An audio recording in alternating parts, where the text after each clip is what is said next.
Thank you very much for that.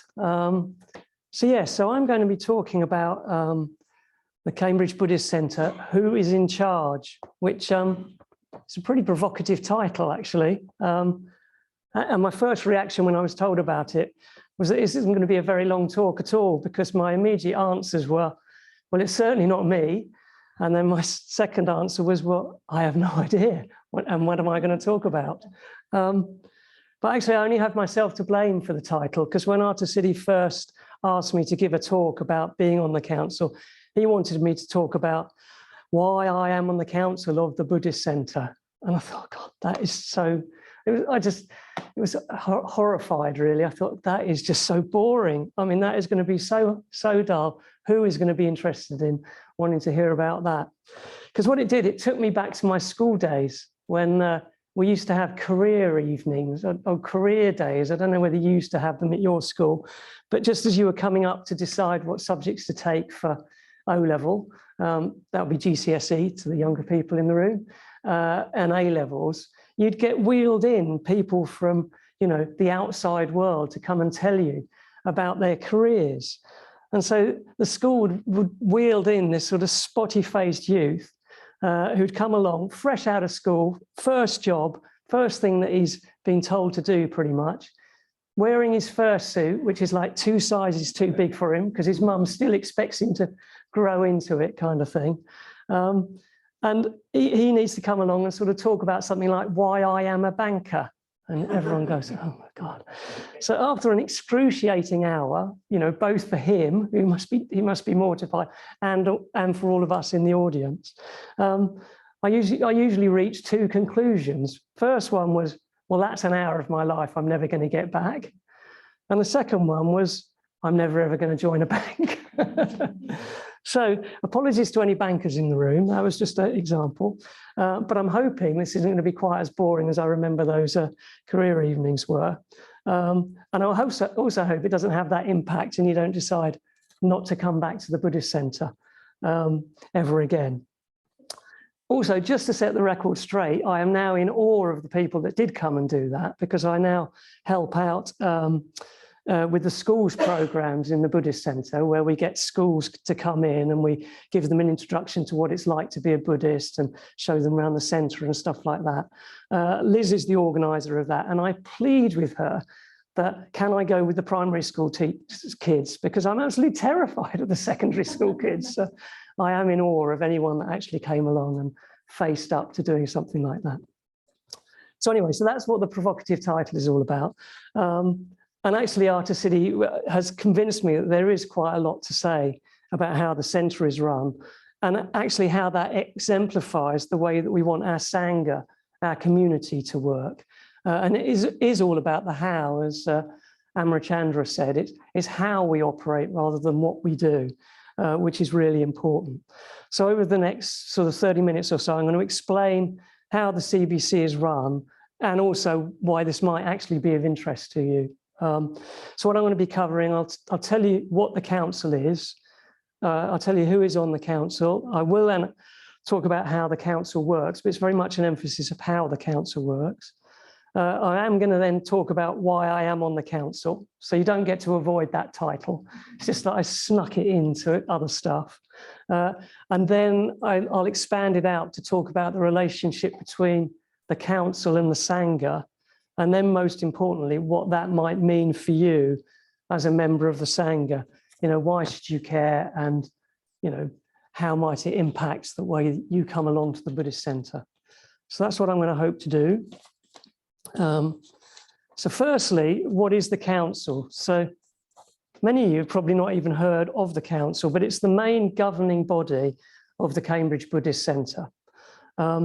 And even if you have, you might not know how it works. You may imagine that the council is some sort of mysterious clandestine group that meets secretly in sort of smoke-filled rooms.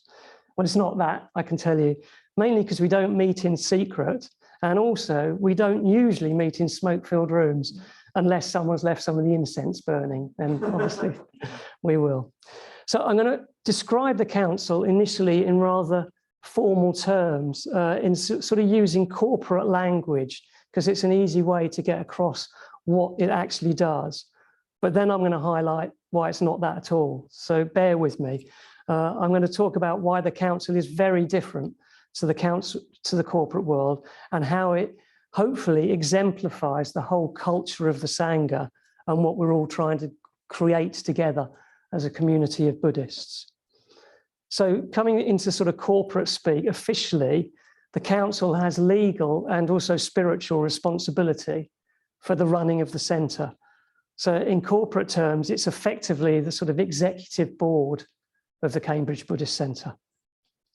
There are currently 7 council members on the council, and I'll talk about them in a bit.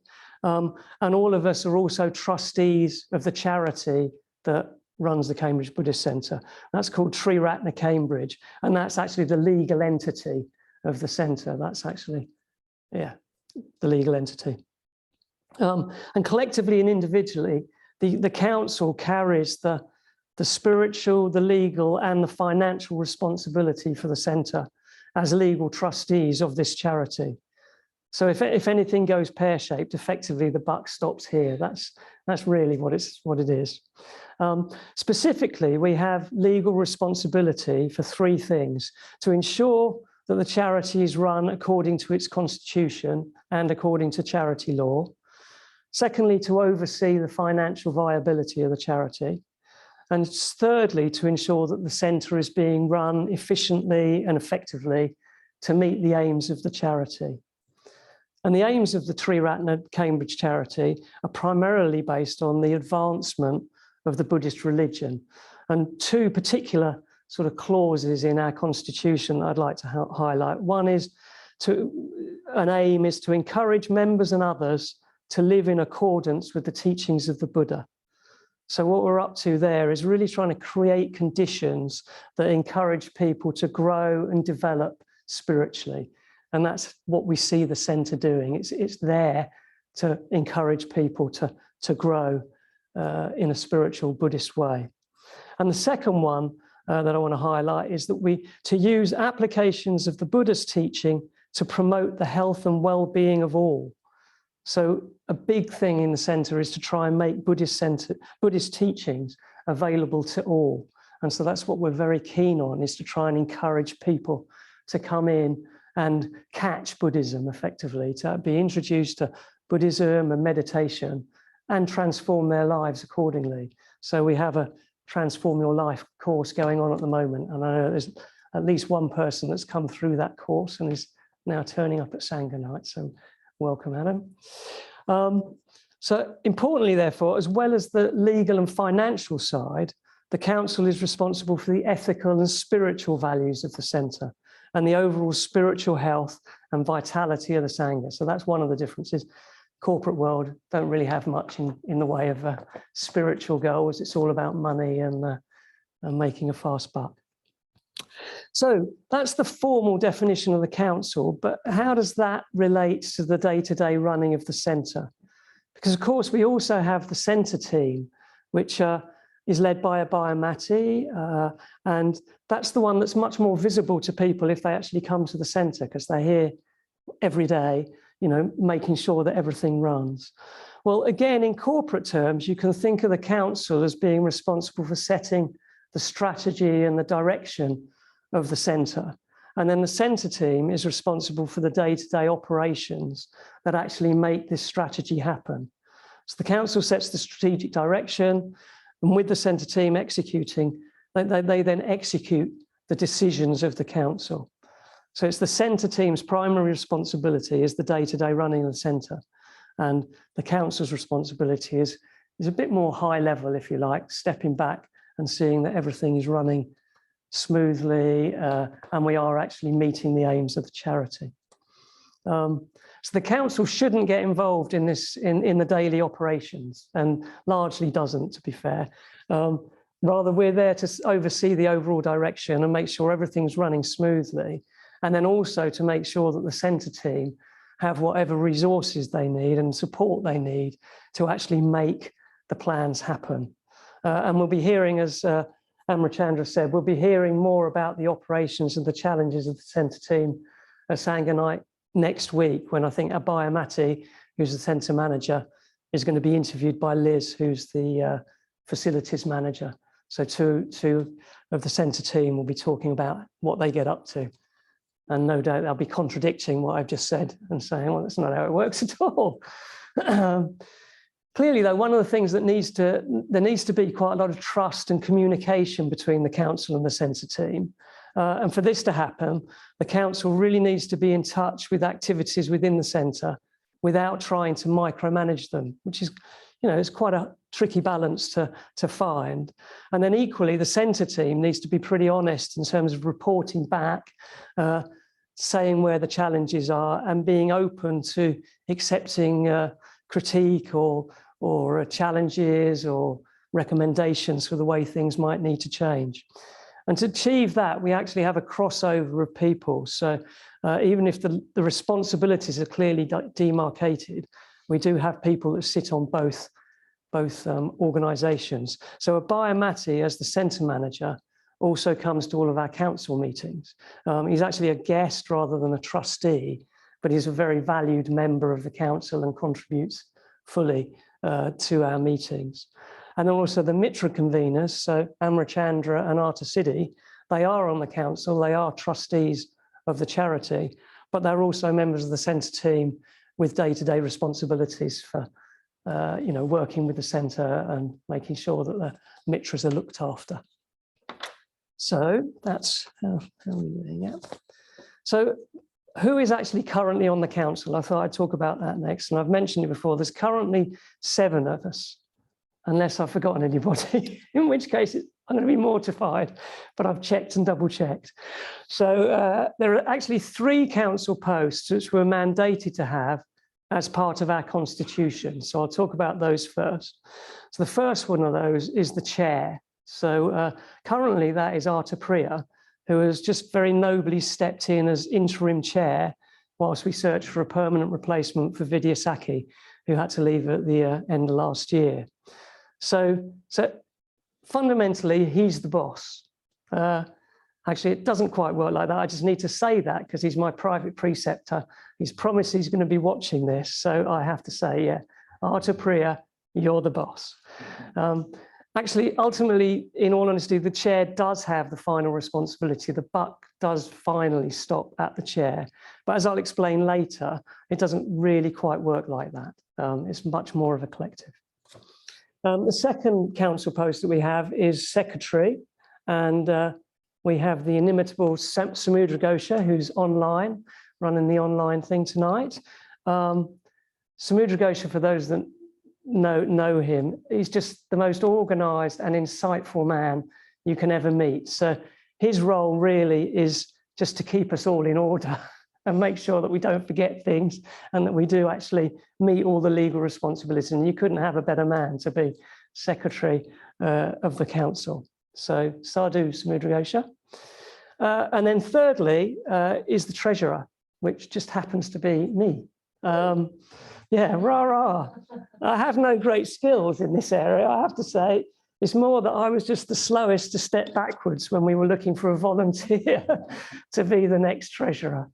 So no, seriously, I do have some skills that I can bring to bear, and I can read spreadsheets and stuff like that. So it doesn't get a lot more detailed than that. But yeah, it's my responsibility to just check that as we push forward and try and execute our grand plans, that we do have some financial stability and make sure that we're not going to suddenly run out of money and the council's going to go bankrupt. And actually, we're in a very good place at the moment, so you can all rest easy from that perspective. So those are the 3 formal posts. We then have the 2 Mitra conveners that I've mentioned already. So we have Arta Siddhi, who's the men's Mitra convener, a very inspiring presence in the council. He just brings his strong Dharma practice. I mean, one of the most strongest in terms of leading a Buddhist life that I know, really. And also his very close connection to the men's Sangha. So he's very aware of what's needed and where there are challenges and how do we get people involved. And then we have the delightful Amrachandra, who has recently joined us as Women's Mitra convener. So she's only joined middle of February, was it? I think so, not very long at all. So she's only recently joined the council. She was at the first council meeting last Friday. And already I couldn't be more delighted to have you on the team. She just brings an energy and fresh ideas, well, to the meet generally to life, but I can see that she's going to bring that to our council meetings. So I do for that. We also have 2 members without portfolio, I've said, so they don't have official roles, but they're no less important for that, I can tell you, and they're both here today. And they take on additional responsibilities as and when it's needed, as and when we identify sort of subgroups that need to go away and worry about certain things. Then quite often these guys are the first to put their hands up. So we have Kamala Matti over here, who, as anyone knows, is a friend to all. So a friend to the whole Sangha, and she brings that lovely friendliness and inclusiveness to everything she does. She's also actually just taken on responsibility for overseeing the safeguarding practices of the centre, so working with a safeguarding officer, Padmanjata, but she brings the sort of safeguarding issues back to the council if we need to discuss anything. So a very sensitive job, and her and Padmanjata, you know, very trusted to do that. And we also have Sanganath here, who a very wise head on young shoulders is what I've got written down here. Yeah, quite often he's quite quiet in council meetings, but actually when he contributes, you just sit up, or I certainly do. I just sit up and take notice, because whatever he says is always worth listening to. He brings a real maturity and insight to our meetings. So again, very much appreciated his presence. So that's the 7 of us. I haven't forgotten anyone, have I? Currently, we're in a bit of a holding pattern at the moment, given the huge changes that have happened over the last couple of years, things like losing our chair, etc., etc. So we're envisaging that we're going to grow at some point in the future, and other members of the Sangha could join us sometime in the future. So, you know, as and when we identify a need or someone puts themselves forward, we feel, you know, can really contribute to the council, then it's not a set in stone who it is. So other members of the Sangha will be putting themselves forward, I think. The last thing about the actual council is we also have a president, who is currently the hugely experienced and much loved Jana Vacha from the London Buddhist Centre. So he doesn't actually sit on the council, but he's a senior member of the Triratna movement who lives away from Cambridge, and he can provide us with a more objective support and advice when it's needed. So he's deliberately not part of the Cambridge Sangha, and because of that, he's kind of able to step back when issues arise and give sort of impartial advice. He hasn't got any sort of emotional baggage, any emotional connection to what might be going on. He's a sort of a seeing the wood for the trees kind of role, and very valued it is for all of us. I mean, he's helping us to make sure that the process for looking at the next chair, you know, is done well, and he shares his experience in that sort of area. That's the sort of thing he does. Okay, so that's the formal definition over and who actually sits on the council. But how does the council actually work in practice, and why do I think it's different, actually very different, to a corporate board? What I hope to emphasise, as I said, is that although we can describe what the council is and what it does in fairly conventional kind of corporate terms, the key difference is how we go about things, and that's what matters most. Because in my corporate career, I was in sort of, you know, business management for many, many years. I was a member of many different boards and many different management teams. And I can tell you the way that we operate and interact with one another in the council is very, very different from my experience out in the big bad world. And this matters, it really matters, because as I mentioned earlier, the way we run the council is trying to exemplify the way we want our Sangha, our community, to all work together.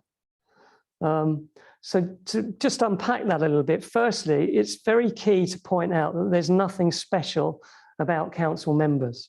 We're just normal members of the Sangha, and we're part of the Sangha. We're not separate in any way. Being on the council is just one way of helping to build Sangha. And there are many, many other ways that we can all help, and different people in the Sangha do help, you know, like supporting classes, like volunteering for cleaning duties, befriending people, or just turning up at Sangha night and engaging with whatever's going on. That is all a contribution to the Sangha. Being on the council is just our way of helping in that way. And because we're part of the Sangha, it's important because it means that we're not some sort of high-level elite that imposes sort of top-down rules on the lower classes. We don't think of ourselves as some exclusive group of people. So, for instance, we don't have parties while telling everyone else not to. Sorry, I couldn't resist that. The opportunity was too much. So we don't pretend, in particular, we don't pretend to have all the answers. And actually, we don't even pretend to know all the questions. Rather, what we try to do is keep the needs and the interests of the Sangha at the forefront of our minds. And that actually means we're open to the ideas of the whole Sangha. It's not a closed shop where we sort of decide things in those smoke-filled rooms I described. And I'll come on to that in a bit, is how can you contribute your ideas and enthusiasm back to the council. Another important difference is that we're not elected representatives in the sort of political sense. So we're invited to be on the council as and when a need is identified and someone is actually willing to join us. And this is important because we don't have a sort of concept of a constituency that we all represent. We don't have some sort of fixed political stance. And because of that, we're not fighting our corner, fixed on wanting to get some particular outcome. We have no vested interests to sort of keep our voters happy. We can actually speak our mind based on what's good for the centre. So rather, we all try to work from a common vision and set of Buddhist values without any internal politics or departmental agendas. And this is, again, very, very different from my experience in the corporate world, where it was really dog eat dog most of the time. Everyone trying to score points to advance their department and ultimately actually to advance their own personal career and get slightly higher up the slippery ladder. So this is very, very different. The key principle on which the council is based is Kalyana Mitrata, so often translated as spiritual friendship. And this is vital. This is the key point about the way that we operate. And the Sangharachita, the founder of the Triratna movement, says in What is the Sangha? Kalyana Mitrata is a very beautiful phrase. In fact, it is less a philosophical term than a poetic one. Kalyana means beautiful, charming, auspicious, helpful, morally good. Thus, the connotations are aesthetic, moral, and religious. Mitrata means simply friendship or companionship. Kalyana Mitrata, therefore, means something like beautiful friendship or morally good friendship or spiritual friendship. And of course, friendship is a vital component in the Buddhist life. As the Buddha famously said when he was talking with his attendant, Ananda. So Ananda had given a lot of thought to the value you get from true friends, supporting you and in challenging you as you move along the spiritual life.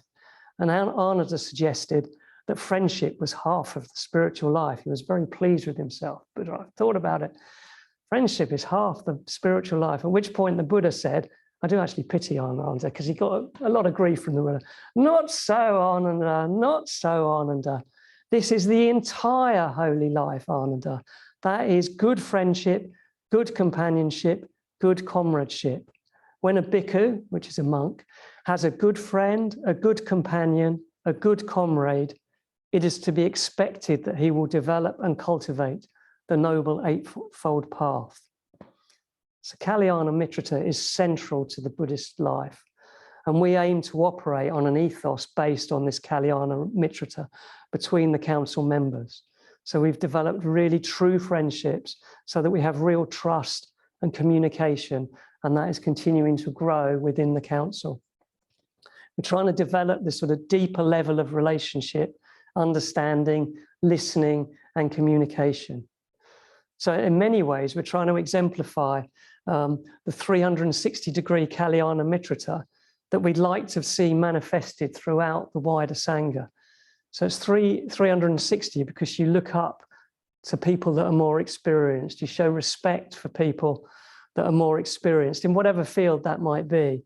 You recognize when someone has more experience in some area than you do, and you learn from them. You don't try and hide the fact that you're not as skilled, etc. You're open to their suggestions.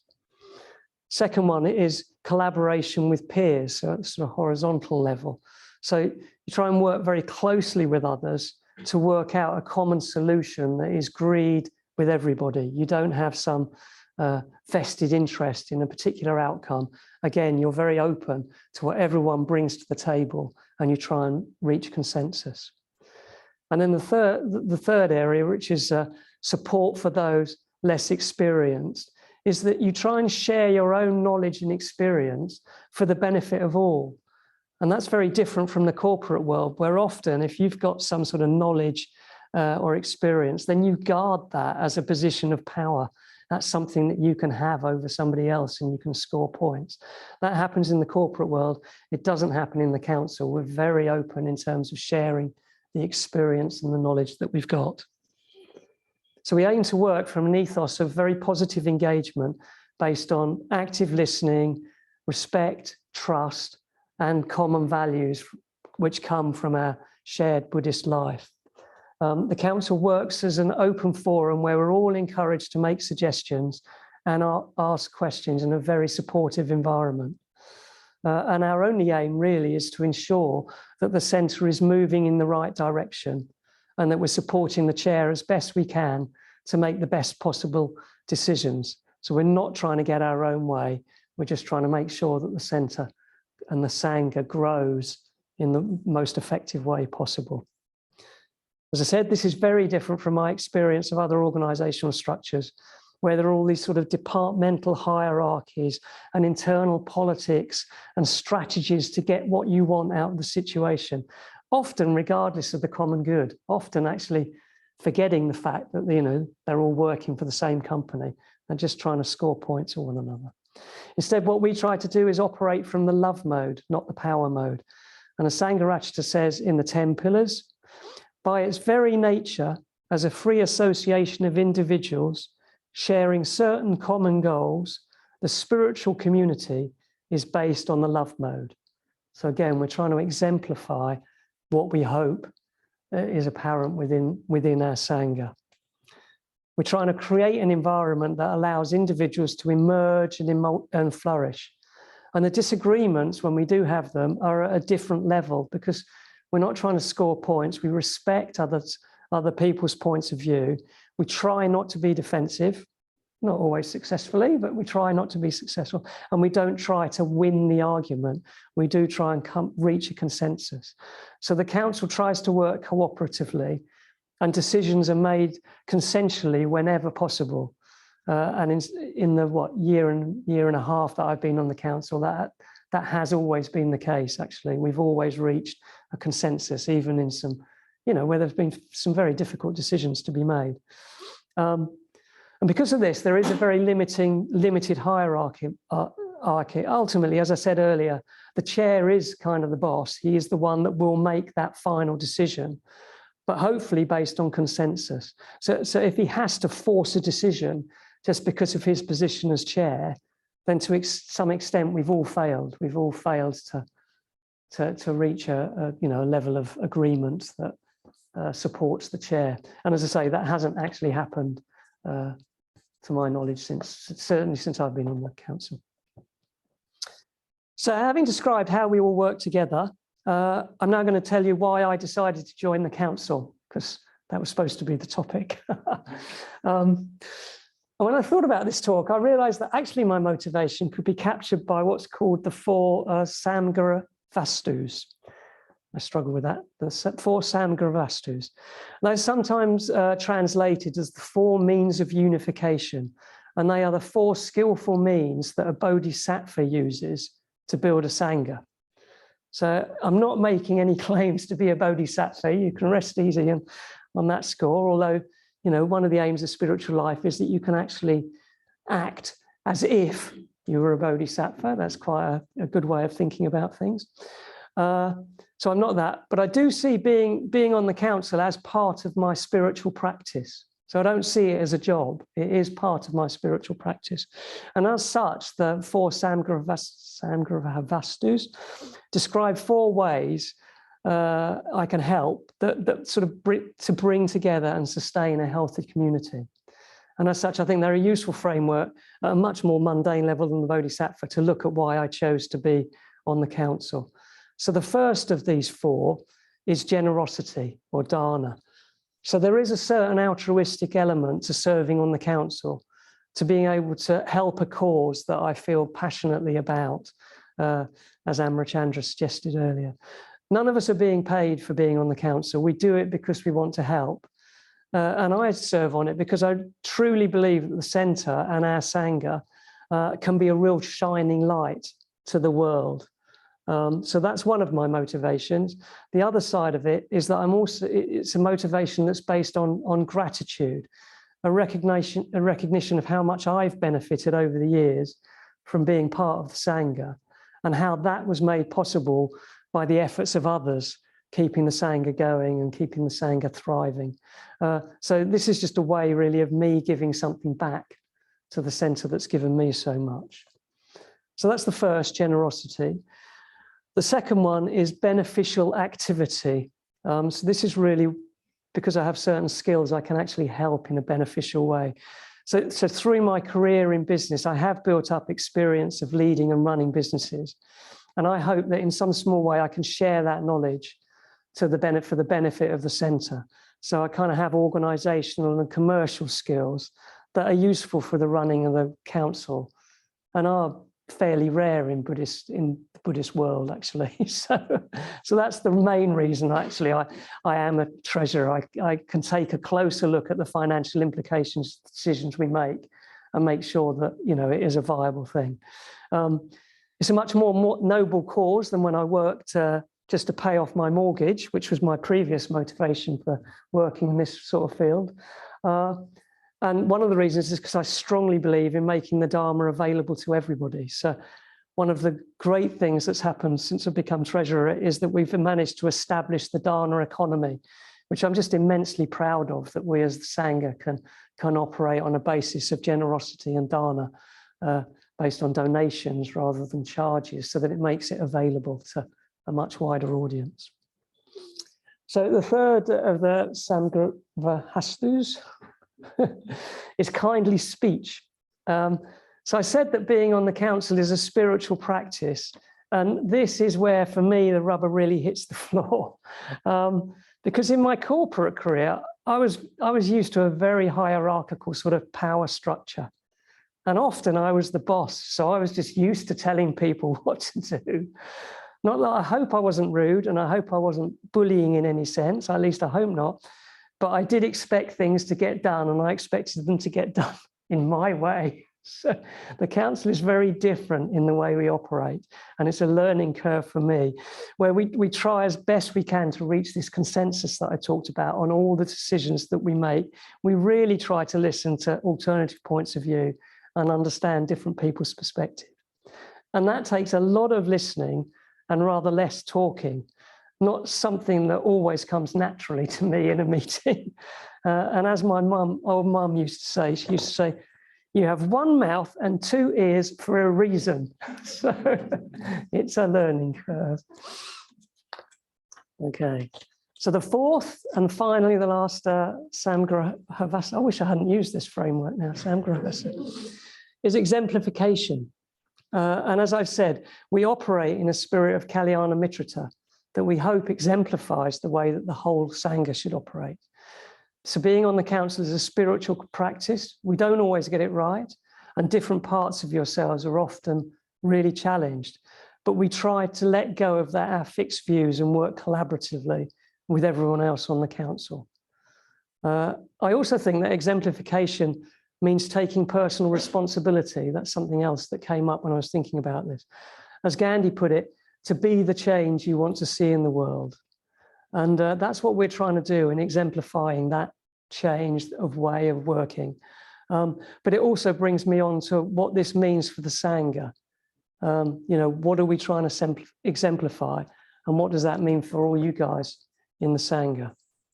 And firstly, as I've said, we should recognize that council members aren't special.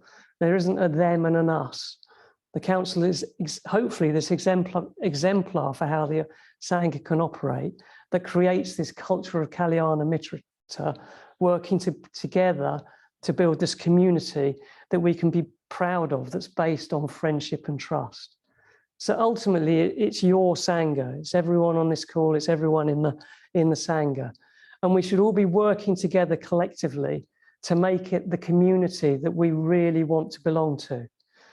So to that end, we on the council want to hear your ideas. We want to encourage your participation and to support your generosity when you're wanting to contribute to make the centre a more vibrant, welcoming community in whatever way you can. It's everybody's responsibility to make it the Sangha that we want it to be.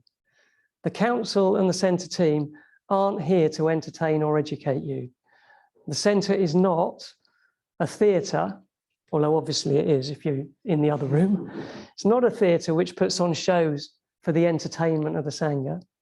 It's not an adult education centre which puts on classes so that we can make some money. It's not a sports hall that provides rooms for hire. It is to some extent all of those, but it's much, much, much more.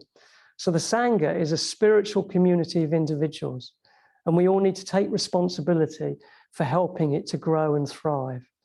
So we'll be going into groups in a minute, and what I'll be encouraging all of you to do is to ask yourself questions like, why do I come to the centre? How do I engage with the Sangha? And what can I offer to help build the Sangha and make it a vibrant community? So if you see something that you think isn't working, it's no good just hoping that the council have it covered, because we may not know about it. We don't have raised eyes that can see everywhere, etc. We may not know about it. We do need to be told. And if you have an idea for an event or an activity that you think that the Sangha could really benefit from, then you can't just sit back and expect the centre team to lay it on for you. We all need to step forward and raise it with the council members or the centre team in a constructive way, and then be prepared to put in effort to make things happen. And in that way, we'll get a real vibrant community with so much going on. I mean, it doesn't mean if you do raise it that things will definitely change or that the idea will be taken forward. I should say that. As I said, the council has responsibility for ensuring the overall spiritual health and vitality of the Sangha. And we need to weigh up lots of different issues and competing interests, etc., etc. That's part of our job, to make sure that the spiritual vitality of the centre is maintained. And of course, we're not elected, so we're not going to make any foolish promises or make any rash decisions just because we need your vote. What I can assure you, though, is that if you come forward and raise issues or come up with new ideas, those ideas will be taken seriously, and we will try as best we can to support you and make sure things happen. And to facilitate that, the council are very keen to reach out to the Sangha, to proactively seek feedback and give people the opportunity to raise and discuss issues and ideas. And for this to happen, people need to know who is on the council. So we've kind of covered that, hopefully. You need to understand what the council does, and you need to be encouraged to get in touch at any time. So that's part of this reaching out. So we now have an email that the council can be contacted on. It's a pretty easy one to remember. It's council@cambridgebuddhistcentre.com. So council@cambridgebuddhistcentre.com. So if you do want to get in touch with the council, then please use that email that has been set up for that communication with the wider Sangha. Please make use of it if you feel inspired to contact us. And also, please just talk to any of us on the council. So there's 4 of us in this room. There's another 3 that are busy tonight. Well, one's teaching, so he'll be around at the tea break. Please come and talk to us. We want to hear, we want to know what's going on in the Sangha. And talk to us in a constructive way, in the spirit of Kalyana Mitrata, with the best interests of the Sangha at heart. So in summary, I hope I've given you some idea of what the council is, what its responsibilities are, how it operates with the centre team. You also now know who is on the council and that we're very open to hearing your suggestions and ideas. And I also hope I've managed to convey the ethos of the council, which is based on this Kalyana Mitrata, this spiritual friendship, because that's what we're trying to exemplify for the whole Sangha. Because I think the Sangha, our community, can really, really be a shining light for how we want people to work and live together in the world at large. As Subhuti says in his paper, The Dharma Revolution in the New Society, when the Dharma is genuinely understood and practiced on a wide enough scale, there will be a significant change for the better in society. And as Sangharachta says in What is the Sangha? Any centre associated with the movement that I have founded is intended to be nothing less than the nucleus of a new society. Now that is an exciting vision, and that's the reason I'm on the council. Thank you.